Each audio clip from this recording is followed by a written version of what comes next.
You're standing outside the boardroom door, watching through the glass as your colleague presents your entire project to the executives, slide by slide, without mentioning your name once. Jennifer's voice is muffled but confident as she takes credit for 12 months of your late nights and weekend work. 3 months earlier, you had walked into Marcus's office with the opportunity of a lifetime. The company needed someone to lead the digital transformation initiative, and you'd spent the past year developing the perfect framework. Marcus had seemed genuinely impressed with your proposal. He suggested you work with Jennifer from operations to strengthen the implementation strategy, calling her a valuable team player. For weeks, Jennifer was the perfect collaborator. She asked thoughtful questions, offered helpful insights, and praised your vision constantly. You actually started to think of her as a friend.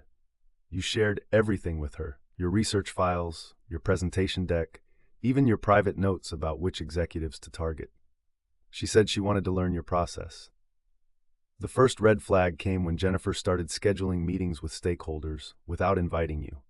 She called them informal chats, just building relationships to smooth the path for your big pitch.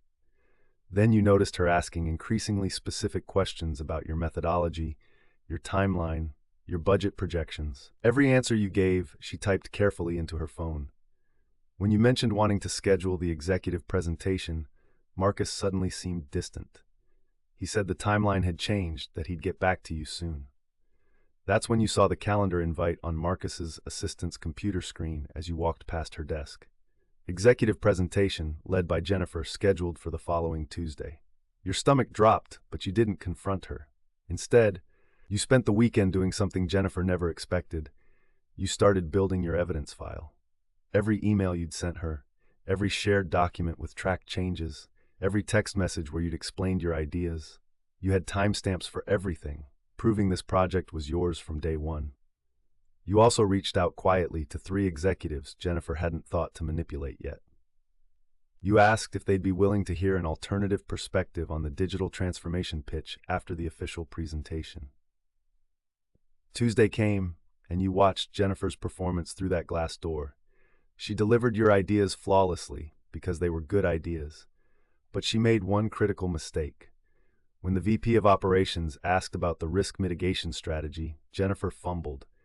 She didn't know the answer because you'd never shared that section and you'd kept it deliberately vague in your discussions with her.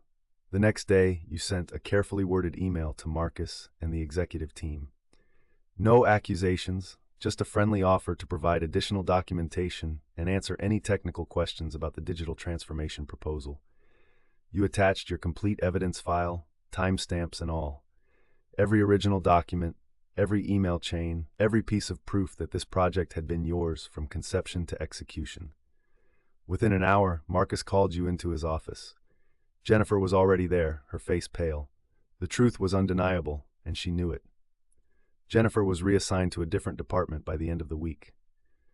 You got the promotion, the project, and a reputation for grace under pressure.